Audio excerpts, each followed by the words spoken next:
అన్న వంశన్న మేము చెప్తున్నాం, ఈ గతంలో మీరు కూడా ఎంపీగా పోటీ చేసి ఆ రోజు ఎంతో కష్టపడి పనిచేశాం. కానీ అప్పటికి ఇప్పటికి ఈ రోజు మీ లోపల తేడా వచ్చింది. కార్యకర్తలకు దగ్గరలో ఉంటున్నారు. కానీ మొన్న మా అన్న ఏ విధంగా అయితే మాకు ప్రతి క్షణము తన ఎమ్మెల్యే ఇప్పుడు కూడా మంచి నేను ఎట్లయినా గెలుస్తున్నా వీళ్ళని తొక్కుతానన్నాడు, వీళ్ళని తంతానన్నాడు, మీకు ఉద్యోగాలు ఉంటే ఉద్యోగాలు తీపిస్తానన్నాడు. పాపం ఆయన ఉద్యోగమే పోయింది. అది సిరి సంపద ఉన్నారు, వీళ్ళందరూ ఇక్కడ ఉన్నారు. లావణ్య పట్ట భూములని పట్ట చేసుకున్నారు. చెరువులుంటే కట్టలు పీకేస్తారు. అసైన్ భూములుంటే దాన్ని రిజిస్ట్రేషన్ చేసుకున్నారు. అన్ని నాకు తెలుసు, అన్ని రికార్డులు ఉన్నాయి. ఒక్కొక్కటి బయటికి తీసిన అధికారులకు కూడా ఆదేశించినారు, మీరు ఇంకా నిజాయితీగా పని చేయాలి, పాత రకంగా పని చేయొద్దని కూడా వాళ్ళకి చెప్పడం జరిగింది. ప్రతి భూమి బయటకు తీస్తా. పేదవాళ్ళు వచ్చినారు, వాళ్ళ భూమి గురించి చెప్పినారు. అన్ని ఆదేశాలు కరెక్ట్ మాట్లాడుతున్నారు. ప్రతి ఒక్కటి బయటికి వస్తుంది. వాళ్ళు చేస్తున్న కబ్జాలు బయటకు వస్తాయి. మహబూబ్ నగర్ ఎమ్మెల్యేనేమో కొట్టుకుంటా ఫోటోలు ఉండాలి, ఇక్కడున్న ఎమ్మెల్యేనేమో నవ్విందంటే చాలు, నవ్విందంటే చాలు ఏదో ఒక దగ్గర ఆయన మనుషులు భూ కబ్జాలు చేస్తున్నారు. వాళ్ళ నాయకులు ఇంకా బయటికి వస్తున్నారు, ఒక్కొక్కరు బయటికి వస్తారు. ప్రతి చెరువులో నల్లమట్టి అమ్ముతున్నారు. ఒక్కొక్క గ్రామంలో 2 కోట్ల నుంచి 3 కోట్ల నల్లమట్టి అమ్ముతున్నారు. మళ్ళీ వాళ్ళ సంగతి ఏం చేయాలి? వదిలేయమంటారా? మీ దగ్గర నుంచి ఫోన్లు చేపిస్తున్నారు, వదిలేయమంటారా? చెప్పండి. మనం కూడా వాళ్ళ లెక్కనే ఉండాలంటారా? వాళ్ళ లెక్కనే మనం కూడా కబ్జాలు చేయాలంటారా? వాళ్ళ లెక్కనే ఇష్టంగా చేద్దామంటారా? వాళ్ళ లెక్కనే మందమ్ముదామంటారా? చెప్పండి. ప్రజలు మార్పు కోరుతారు. మార్పు ఈరోజు ఇక్కడి నుంచే మొదలైంది. ఎప్పుడైనా చంద్రబాబు మనకి ఇచ్చినారా? ఈరోజు చంద్రబాబు మీటింగ్ పెట్టినాం. ఎప్పుడు ఇవ్వలేదు.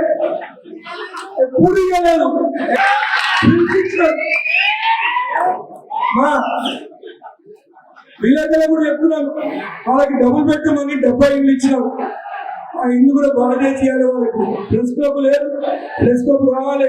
4వ తారీఖు తర్వాత ఒక రోజు నుండి ఒక్క నిమిషం మా వంశన్న మాట్లాడినాక నేను మీతో పోతాను చేద్దాం. అక్కడ ఎవరో చెప్పింది మటన్ బిర్యానీ ఉందని, అందుకే వెళ్ళినారు. నాకేమో పాదయాత్ర నుండి మీతో నుండి నాకు కూడా ఆకలి నేను మర్చిపోయినా. మీకుంటే చాలనుకున్నా, మీకుందండి. తప్పుంటే చెప్పండి.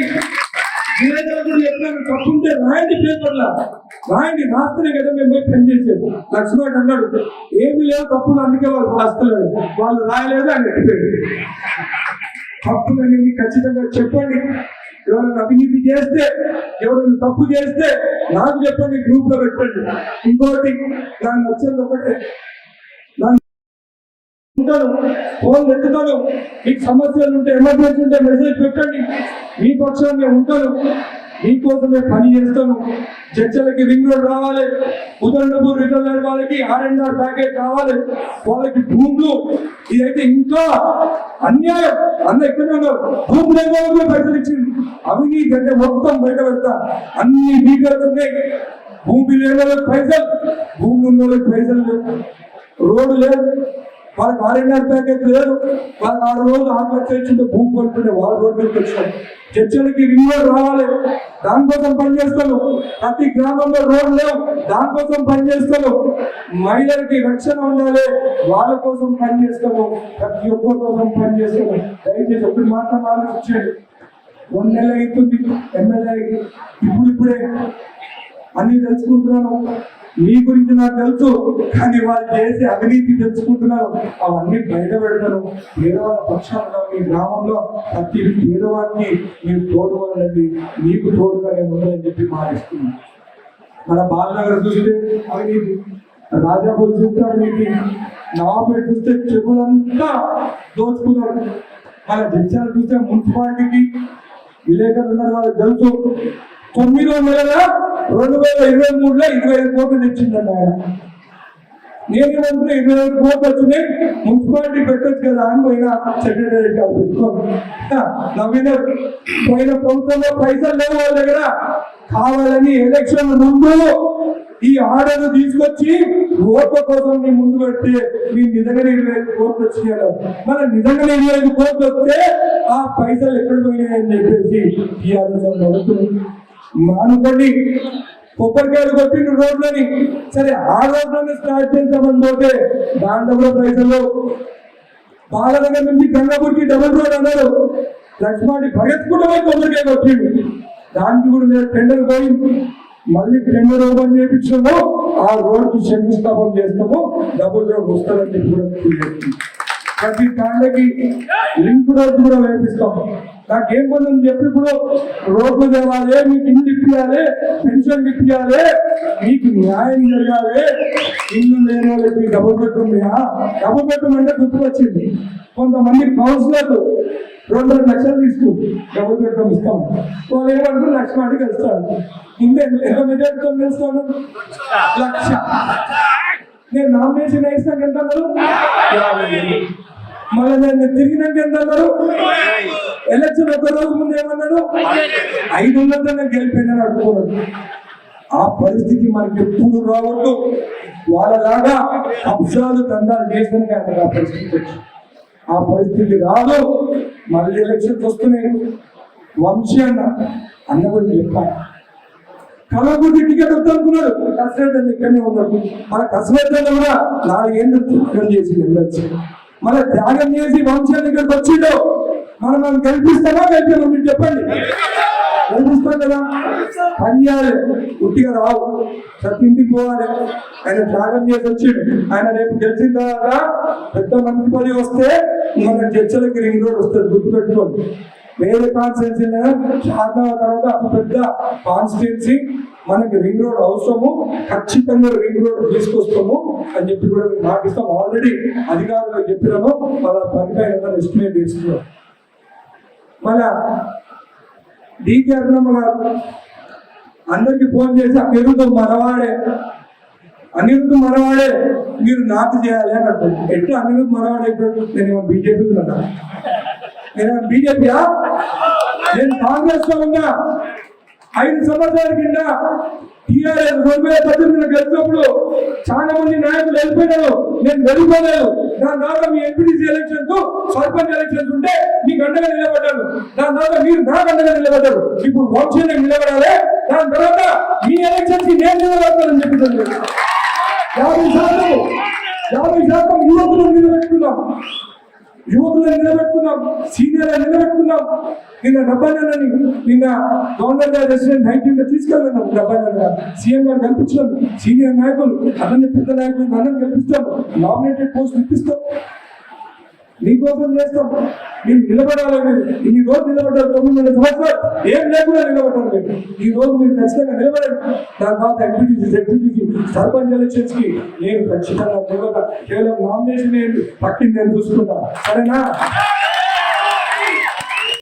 కార్యకర్తలకు ప్రారంభించే నాయకులు ఎవరంటే అందరూ చెప్పే పేరు జనంపల్లి అనిరుద్ధ్ రెడ్డి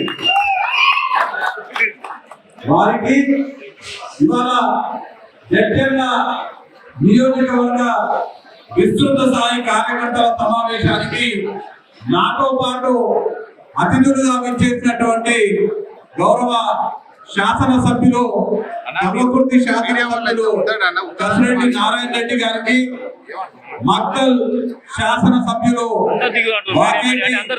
శ్రీహరి ముద్రాజ్ గారికి ఇవాళ రాష్ట్రంలో ఉన్నటువంటి ముదిరాజు అందరికీ కూడా ప్రతినిధిగా ఉన్నటువంటి టిఆర్ఎస్ పార్టీ ముదిరాజులకు అన్యాయం చేస్తే కాంగ్రెస్ పార్టీకి అండగా ఉండడమే కాకుండా శ్రీయర్ అన్నకి అండగా ఉండి ఇవాళ శాసనసభ్యులుగా కాంగ్రెస్ పార్టీ సోనియమ్మ ఖర్గే గారు రాహుల్ గాంధీ గారు ఆశీస్సులతో రాష్ట్ర ముదిరాజులకు ప్రతినిధిగా ఉన్నటువంటి వ్యక్తి శ్రీహరి ముదిరాజు గారు వారితో పాటు అందరికన్నా ఇందాక అందరూ చెప్పినట్టుగా అందరికన్నా చిన్న వయసు అయినా కానీ అందరికన్నా ప్రోటోకాల్ లో పెద్ద పదవిలో ఉన్నటువంటి మిత్రుడు మనం పార్టీ ప్రతిపక్షంలో ఉన్నప్పుడు అందరికన్నా ఎక్కువ పోరాట పటిమ చూపించి నాయకుడు అంటే ఏ విధంగా ఉండాలో చూపెట్టినటువంటి మిత్రుడు గౌరవ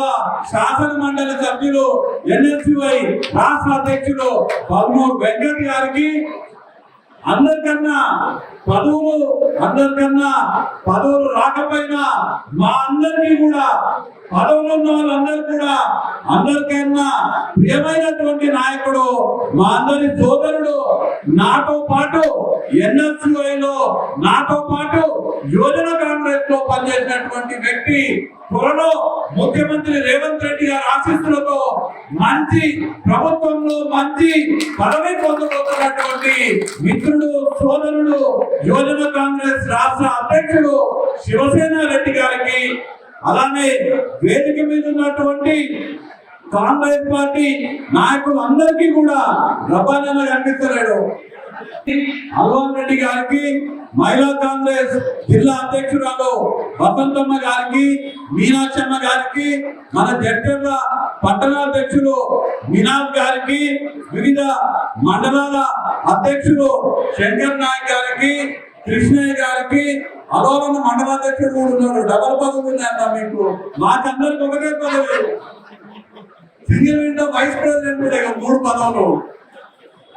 అల్వాన్ రెడ్డి గారికి, రామచంద్రయ్య గారికి, వెంకటయ్య గౌడ్ గారికి, ఉర్కొండ మండలాధ్యక్షులు